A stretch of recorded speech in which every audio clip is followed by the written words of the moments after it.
wakil menteri, tapi wakilnya siapa belum tahu, otoritas beliau. Dan kami juga menyampaikan insya Allah. Saudara, baru saja tiba di Kertanegara adalah ada Menko Perekonomian Erlangga Hartarto yang juga adalah kader Partai Golkar. Ia menjadi tokoh yang kelima yang hadir malam hari ini di Kertanegara, saudara. Kita tahu bahwa Erlangga Hartarto yang sebelumnya menjabat sebagai Ketua Umum Partai Golkar saat ini menduduki posisi sebagai Menteri Koordinator Bidang Perekonomian baru saja tiba di Kertanegara. Disebut masih ada sejumlah nama yang dikabarkan masih terus dinantikan seperti nama Sri Mulyani yang disebut-sebut masih akan atau masih kuat begitu namanya untuk masih menduduki posisi Menteri Keuangan.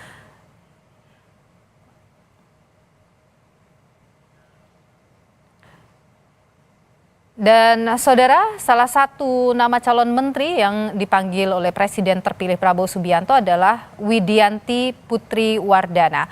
Widianti dikenal sebagai pengusaha yang malang melintang di sektor agrobisnis. Lalu saudara, ada aktivis Natalius Pigai juga dipanggil oleh Prabowo ke Kertanegara. Natalius merupakan anggota Komnas HAM periode 2012-2017. Lalu ada Wakil Ketua Umum Partai Amanat Nasional Yandri Susanto. Dia merupakan anggota DPR RI dari 2012 di periode lalu sebagai Ketua Komisi 8 dan juga Wakil Ketua MPR RI. Fadlizon, saudara, yang juga salah satu pendiri Partai Gerindra dipanggil Prabowo. Fadlizon pernah menjadi Wakil Ketua DPR dan saat ini merupakan Wakil Ketua Dewan Pembina Partai Gerindra. Ada Nusron Wahid yang merupakan politisi Partai Golkar. Ia merupakan anggota DPR RI dari tahun 2004 dan pernah menjadi Kepala BNP 2 TKI pada 2014 hingga 2019. Prabowo juga memanggil Saifullah Yusuf. Saat ini Saifullah menjabat sebagai Menteri Sosial.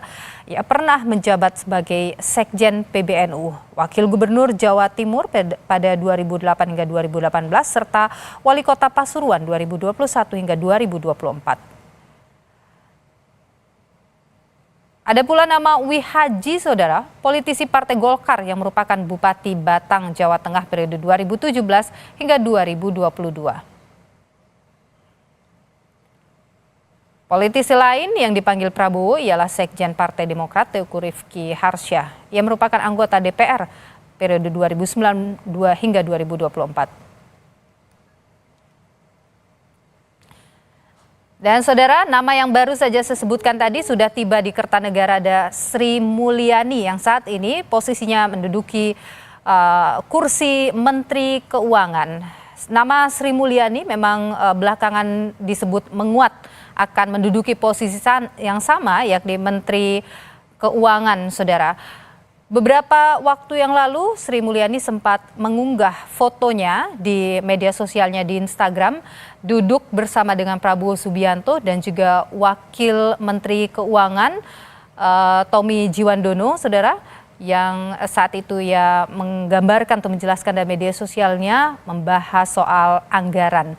Dan belakangan namanya menguat untuk menduduki posisi yang sama sebagai Menteri Keuangan. Baru saja tiba di Kertanegara untuk bertemu dengan Prabowo Subianto.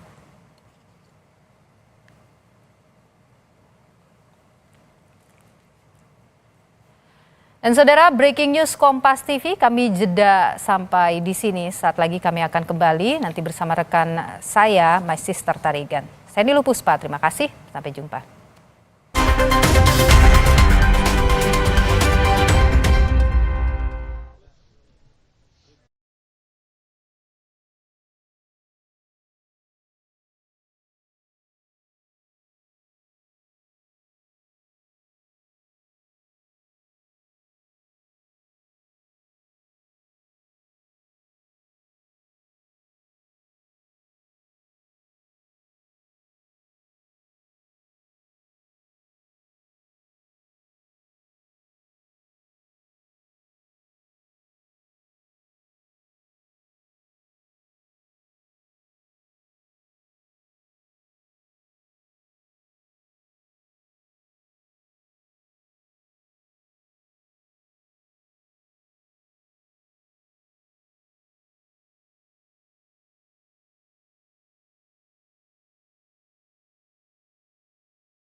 mendengarkan pernyataan dari Nazarudin.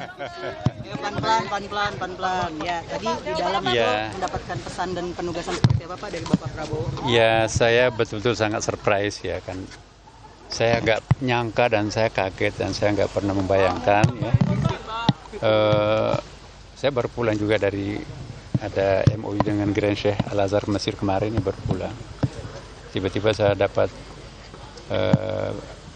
undangan dari Presiden terpilih Pak Prabowo ya. Saya diminta untuk membantu beliau ya, untuk kepemimpinan beliau yang akan datang ya. Membantu di bidang apa Pak? Kira-kira Pak? Spesifiknya bahas apa Pak? Pak Kiai tadi dapat. Iya, saya kira tidak jauh dari keseharian saya ya, bagaimana supaya kita ini ya nantilah beliau yang akan menjelaskan ya, tetapi alhamdulillah saya merasa I feel I'm nothing ya, tapi kok kenapa saya juga ikuti panggil, nggak pernah nyangka, nggak pernah bayangkan, saya hanya bekerja secara profesional di bidang saya di Istiqlal dan di perguruan tinggi sebagai dosen dan menghadiri pertemuan-pertemuan keagamaan internasional ya.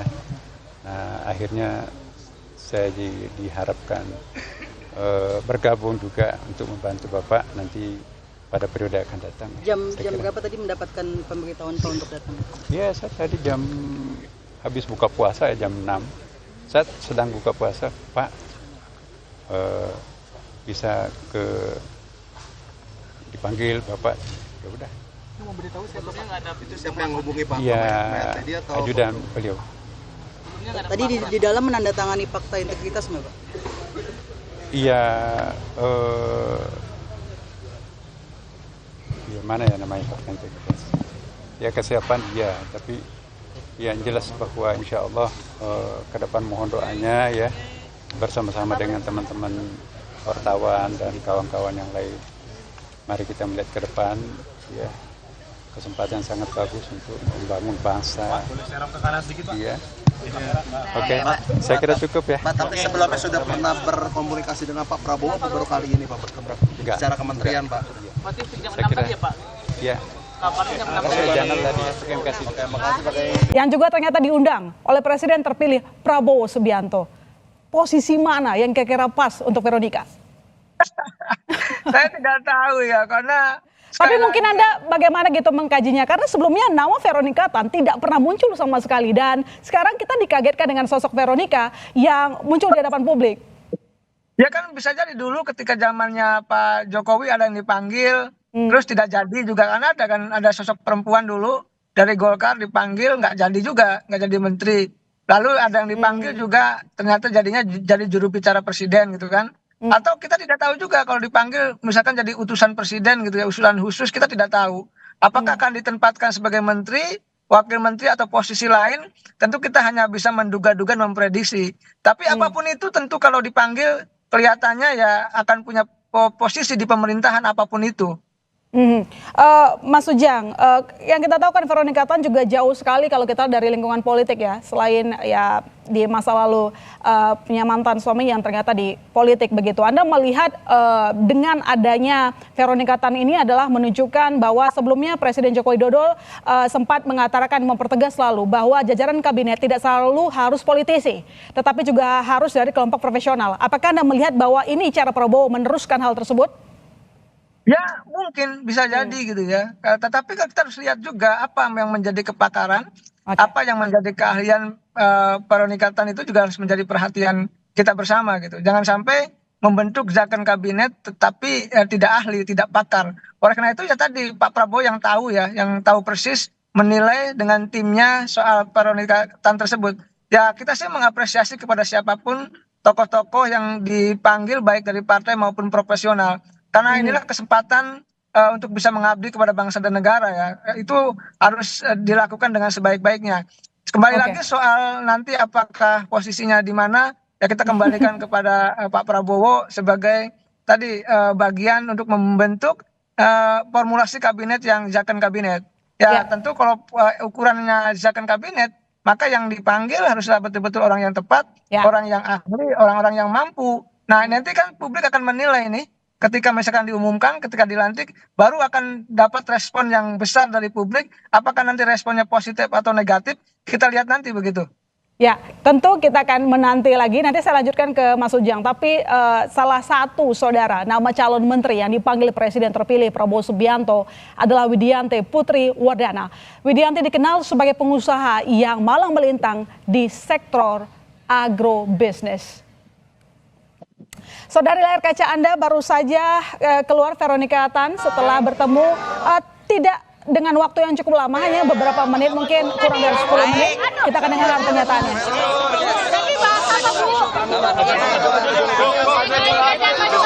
Enggak, saya baru dipanggil. Bu, tolong lihat kamera. Ya. Hari ini saya baru dipanggil oleh Pak Teddy untuk bertemu dengan Pak Presiden, Pak Prabowo. Ya, semoga saya bisa melayani masyarakat untuk kedepannya. Tapi untuk semuanya saya masih menunggu Pak Presiden yang mengumumkan. Tapi tadi pembahasan tentang apa, Bu? Pembahasannya ya, beliau apa? Ya, maksudnya bersama-sama kita membantu ya untuk masyarakat, mungkin ibu-ibu, anak-anak. Jadi saya bilang iya siap Pak. Jadi untuk pengumuman ya nanti tunggu dari Pak Presiden. Berarti besok ke Hambalang dong, Bu? Besok kalau Ibu disebutnya jadi wamen, Bu. Kemudian ada informasi yang hari ini dipanggil jadi calon menteri. Berarti ini Ibu jadi naik ya, Bu, dari calon wamen jadi calon menteri ya, Bu? Nunggu dari Pak. Bu, mana sini, Bu? Perempuan dan anak ya. Masih banyak yang lain. Makasih, Bu. Aduh. Ya, itu dia tadi pernyataan dari Veronica Tan yang mengatakan bahwa siap melayani. Wah, ini tampaknya sudah ada sinyal yang makin kencang, Mas Ujang, bahwa tampaknya terkonfirmasi akan ikut bergabung gitu ya. Karena dia bilang bahwa siap melayani, apalagi kalau bukan sudah terpilih. Mas Ujang. Ya tentu hal yang positif saja, yang bagus saja ketika Pak Prabowo memberikan kepercayaan kepada tokoh wanita ya, tokoh perempuan. Dan itu kesempatan tadi untuk bisa berbuat melayani untuk kepentingan bangsa dan negara. Jadi jangan sampai nanti tadi melayani tapi melayani diri sendiri dan keluarga. Ini catatan kita bersama, karena ya saya mengkritisi juga ketika misalkan menteri dulu gitu berkunjung ke banyak negara, mengajak istrinya, mengajak keluarganya. Ini mestinya tidak dilakukan lagi. Kita tidak mau dengar lagi seperti itu. Oleh karena itu kalau konsepnya melayani, maka ya melayani kepentingan masyarakat bangsa dan negara, bukan melayani kepentingan individu bahkan keluarganya. Jadi konsep ke depan adalah mengevaluasi hal-hal yang negatif di masa sebelumnya untuk bisa dijadikan pelajaran agar tadi konsep melayani itu betul-betul tumbuh, betul-betul dihadirkan di pemerintahan ke depan.